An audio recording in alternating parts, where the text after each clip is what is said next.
اور یہ فطرت کی صحت و سلامتی کی شرط اول، یہ ہے تو فطرت صحیح ہے، اور اگر یہ نہیں ہے تو فطرت مر چکی، فطرت پرورٹ، اس میں فساد۔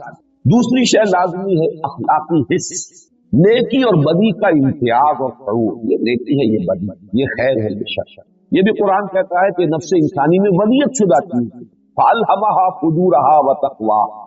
انسان محتاج نہیں کہ اسے بتایا جائے کہ سچ بولنا اچھا ہے، جھوٹ بولنا برا۔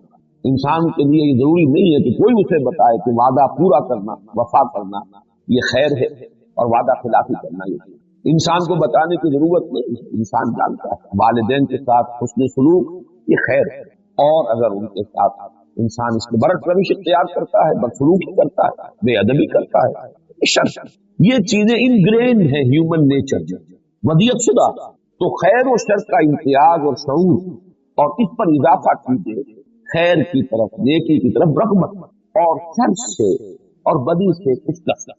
چاہے کوئی دوسرے عوامل انسان پر اتنے اثر انداز ہو جائیں کہ آدمی کو برا کام کر رہا ہے، کچھ ریشنلائز کر رہا ہے، کچھ اپنے لیے بہانے اس نے تلاش لیے ہیں، کچھ مجبوری کا اس کے پاس کوئی عذر ہے کر رہا ہے، لیکن اس کی فطرت پھر بھی عبادت ہے، اندر سے اسے اس کا ضمیر جو ہے وہ ملامت کر رہا ہے، تو معلوم ہوگا کہ فطرت صحیح۔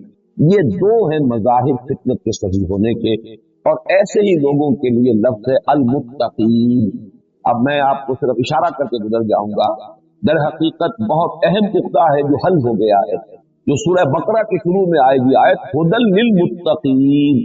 یہ قرآن در حقیقت اصل میں انہیں خطاب کرتا ہے، ایسے لوگوں سے اس کی گفتگو ہے، ایسے لوگوں کے لیے یہ ہدایت ہے، ایسے لوگوں کو یہ راستہ دکھائے گا جن کی فطرت جو ہے وہ اپنی سلامتی پر برقرار ہے، جن میں جذبہ شکر بھی ہے، جذبہ رحم بھی ہے، جن میں نیکی اور بدی کا کم سے کم امتیاز اور اس کا شعور موجود ہے، نیکی کی طرف ایک رغبت اور بدی سے ایک گناہ نفرت۔ یہ المتقین، عقل سے کام لینے والے، جو میں نے عرض کیا، جن کی عقلوں پر پردے نہ پڑے ہوں، نہ خواہشات کے، نہ شہوات کے، نہ جذبات کے، نہ تعصبات کے، ان کو قرآن کہتا ہے اولو الالباب، ہوش باشعور۔ الباب جمع ہے لب کی، اور لب کہتے ہیں کسی شے کا خلاصہ، اس کی اصل حقیقت۔ لب لباب یہ ہم بھی کہتے ہیں، بھائی پوری بحث کا لب لباب یہ، پوری بات کا لب لباب یہ۔ تو انسان حیوان عقلی ہے، عقل اس کی لب ہے، اور یہ اولو الالباب وہ ہیں جو عقل ہے۔ اسی کو قرآن کہیں کہتا ہے الذین یعقلون، وہ لوگ کہ جو عقل سے۔ چنانچہ وہ آیات ذہن میں آ گئی ہوں گی، ان فی خلق السماوات والارض واختلاف اللیل والنہار لآیات لقوم یعقلون، وہ لوگ لآیات لأولی الالباب، یہ سورہ آل عمران میں ہے، اور یہ آیت بڑی طویل آئی ہے سورہ بقرہ میں، ان فی خلق السماوات والارض واختلاف اللیل والنہار والفلک التی تجری فی البحر بما ینفع الناس، اور بہت سے مظاہر جو ہیں، مظاہر قدرت، ان کا ذکر کر کے فرمایا لآیات لقوم یعقلون۔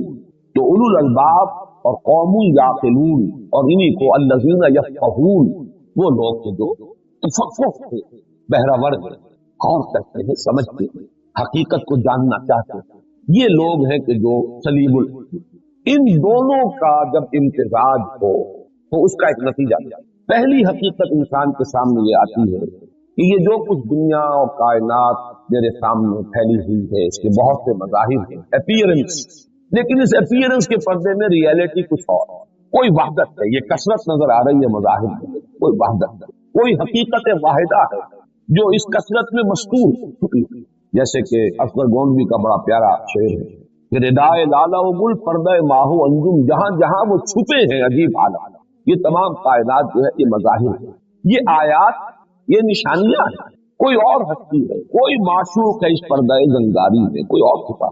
پہلی حقیقت تو یہ ہے کہ جو عقل، صحیح عقل سے جب سلیم الفطرت انسان کام لیتا ہے تو اس پر منتشر ہے۔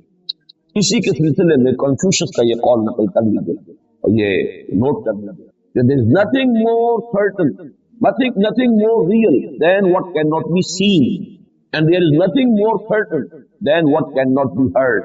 ان آنکھوں سے دیکھی جانے والی حقیقت اور ان کانوں سے سنی جانے والی باتوں سے کہیں زیادہ یقینی چیزیں وہ ہیں اور حقیقی چیزیں وہ ہیں جو نہ ان آنکھوں سے دیکھی جا سکتی ہے نہ ان کانوں سے سنی۔